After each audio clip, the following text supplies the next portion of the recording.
Hello, welcome to Big Picture Monday. This week we are studying Genesis chapters 24 through 27. And in this set of chapters, we are going to learn about the next generation of the family that we're following. Remember, in this part of Genesis, we are pretty much seeing a case study of God proving that he keeps his promises, that he made a covenant with Abraham and Sarah and he kept that.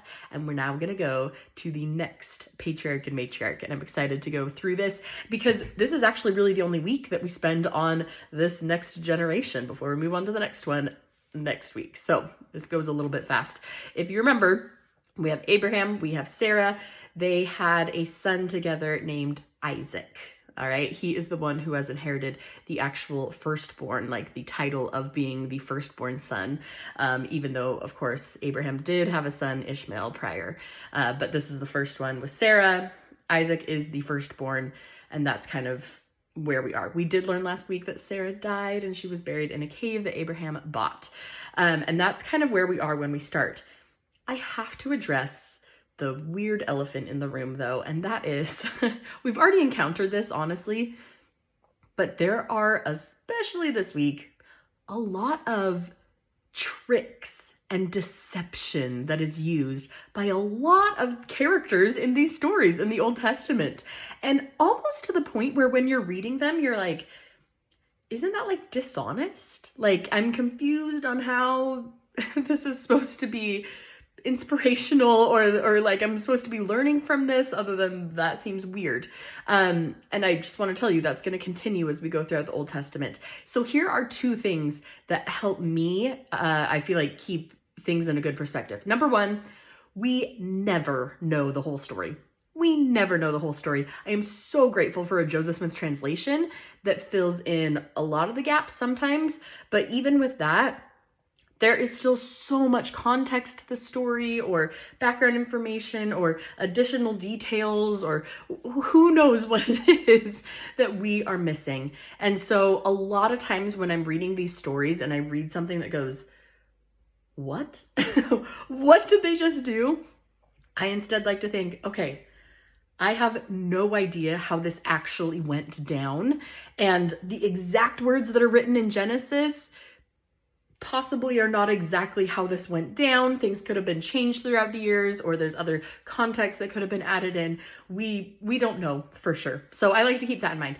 But secondly, because we do have to like confront some of these tricks, we can't just be like, I don't know, whatever. I like to look at the fruit of the tricks. Okay, what this deception leads to. If you remember last week, we read about Lot and his family escaping from the city of Sodom, right?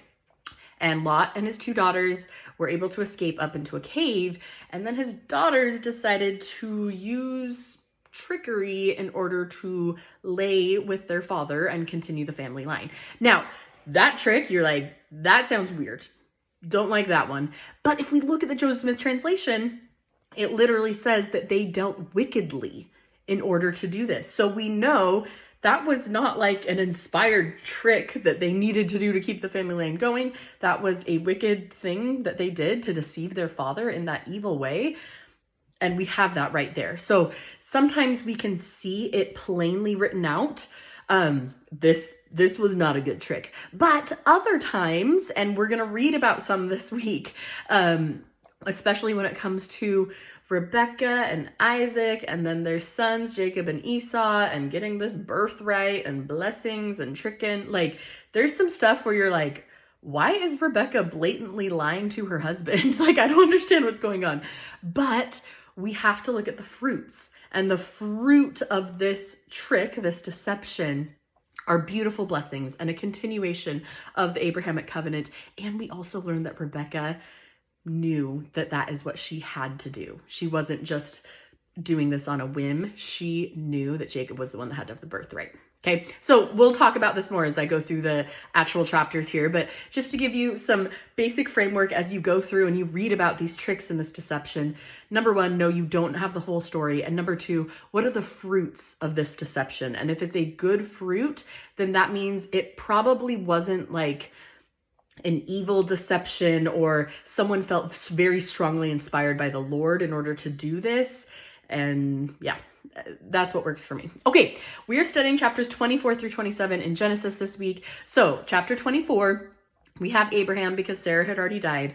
Abraham decides it's time for his son Isaac to get married. Time to find a wife for Isaac. Isaac is about 40 years old at this point. And this chapter 24, features one of my absolute favorite unnamed characters in all of Scripture, and that is Abraham's servant. If you don't know who I'm talking about yet, you are going to fall in love with Abraham's servant. And if you love him as much as I do, let me know in the comments, because he is so inspirational and his faith is ridiculous. Like his faith and his joy, and he is amazing. And we don't know his name, so I'm so sorry, Abraham's servant. That is going to be your name this week. So Abraham sends his servant to go to the land of his fathers, the land of his family, of Abraham's family. Okay, so he sends his servant with 10 camels, and I think probably some other people as well. And this servant is tasked with finding a wife for Isaac. Okay, pretty big task, but this servant is so prayerful about it. And he goes to a well and he prays and he says, Heavenly Father, if there is a woman that comes and offers me a drink and is willing to give me a drink and then feeds all 10 of my camels, that will be the sign. Well, guess what? That's exactly what happens. A woman named Rebekah shows up at the well, and Rebekah agrees and gives this servant a drink and then says, I'll also feed, I'll give water to all 10 of your camels as well. And this servant is just overjoyed because, like, here is the sign. And they start talking, and it's just like this joyous occasion. And Rebekah invites him to come back and stay at her family's household because he's like, I need a place to stay. Once he gets back there, he meets with Rebekah's dad. And then Rebekah also has a brother named Laban. Okay, so dad and brother of Rebekah, and they're talking, and this servant just like spills the beans. In fact, he actually like recaps everything that just happened. So it's great for reading comprehension. You're going to get the same story twice within the same chapter. The servant is going to tell you step by step what we literally just read that happened as he's telling Rebekah's father and brother about this. And he's like, listen, I'm Abraham's servant. I'm here to find a wife for his son. Rebekah was the answer. Like, this is it. They agree, and they actually ask Rebekah, do you want to go with him? And she agrees as well. And so at the end of chapter 24, Rebekah goes off with Abraham's servant, and they head back to go find Isaac. And they do find him, and Isaac loved Rebekah. I love that they put that in there. It's so sweet. I know Valentine's Day was a week ago, but we get some nice Valentine's scriptures this week, you guys. And they get married. So we have Rebekah and Isaac who are now married. Joyous occasion. Joyous occasion. Okay, chapter 25. Abraham, remember Sarah had already died. Abraham remarries, he has more children, and then we do learn that Abraham dies, and he is buried in the same cave that Sarah had been buried. So his first wife, they are buried together in that cave. We also learn about Ishmael. Remember, Ishmael was Abraham's son that he had with Sarah's handmaid Hagar. And we learned that Ishmael had a long and prosperous life, just like the Lord had promised and blessed him out in that wilderness. He gave birth to 12 sons who became 12 kings. And then we do learn that Ishmael died. So close of that chapter. Okay, back to Isaac and Rebekah. We now learn that Rebekah is dealing with infertility for 20 years. 20 years of no children. And eventually they are blessed with children. And Rebekah has babies fighting in her tummy, and she can feel that it's two twins. I've got one baby who is coming out in a couple months, and she is making a lot of movements by herself. So I can't imagine having twins and feeling that constant fight. And here's the cool part. She prays to know why, and the Lord reveals to her, you have like the fathers of two great nations in your womb, and the younger will rule over the older. And so she is told right then and there, Rebekah receives the revelation by herself that the younger brother should have the birthright. The younger brother should rule over the older brother, which goes against tradition of having the older brother rule. and receive the birthright and the blessings and the responsibility of carrying on the family line. So that is where Rebekah receives this very important revelation that is going to guide a lot of her decisions as we go forward. I think it's important to keep that in mind because it's also easy to miss that as well. So Rebekah gives birth. Esau is born first. He's a red hairy guy. And then we have Jacob, who is born second. And then we're like skipping a lot of time in this chapter, but towards the end, we learn Esau's a great hunter. Jacob's more of a live on the plains and tents type of guy. And Esau comes back from working in the field hunting one day, and he's so hungry. And Jacob says, you can have some of this food if you sell me your birthright. And Esau is like, well, what good is a birthright for me if I die out of hunger anyways? So yes, I will sell it to you. Again, this is one of those tricks that if we're just looking at literally what it says, seems a little strange. Zoom out. There's probably a lot more that occurred. Plus also we know that this was the Lord's will to have Jacob have the birthright anyways. So that's how it had to happen. Chapter 26 is very important because Isaac is now extended this beautiful Abrahamic covenant. The Lord promises Isaac now just the same that he did to his father Abraham, that his seed will be without number and that his seed will be blessed and that they will have a great responsibility as well.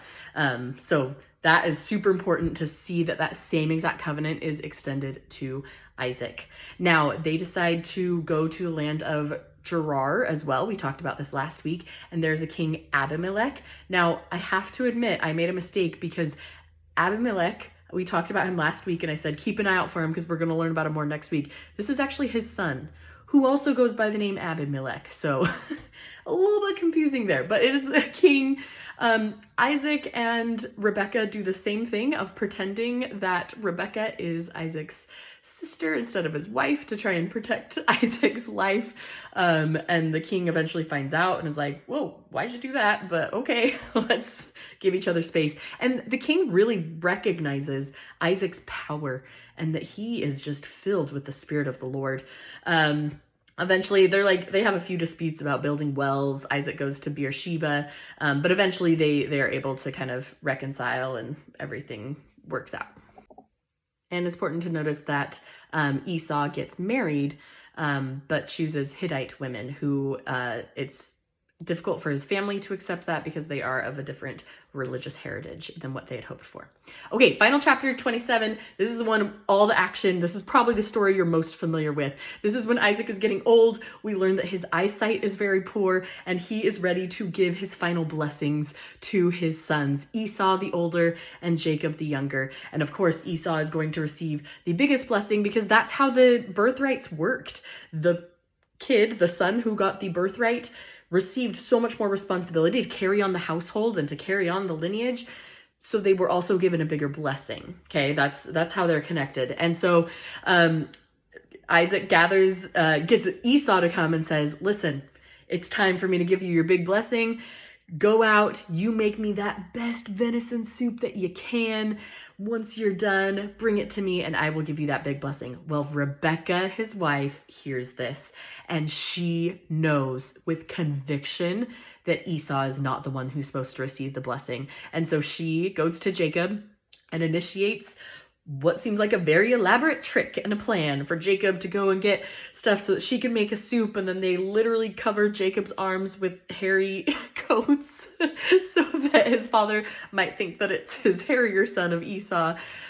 Jacob goes in and ends up deceiving his father to prove that, nope, he really is Esau.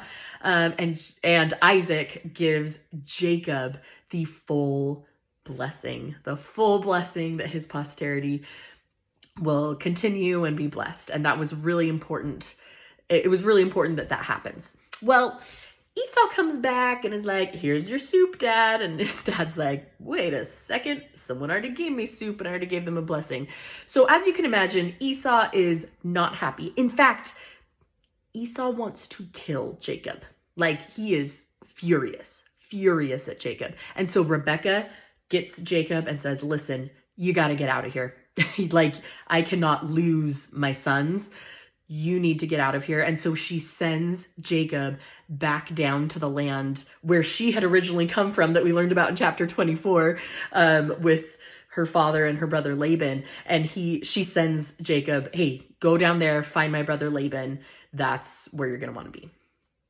That's how we end this, you guys. This is pretty much the bulk of the story that we learn about Isaac and Rebekah. And next week, we're going to go on to the next generation and learn about Jacob's situation as he works with Laban, which only happened because Esau was so angry that Rebekah sent him out to go visit her brother. So it's all connected, you guys. It's all connected. I hope that you have a good time studying this week. If you have been like, man, in 2021, I was lacking for good stories in the scriptures, I hope you're not feeling that way anymore, because boys, there's a lot going on this week and every single week. It's insane.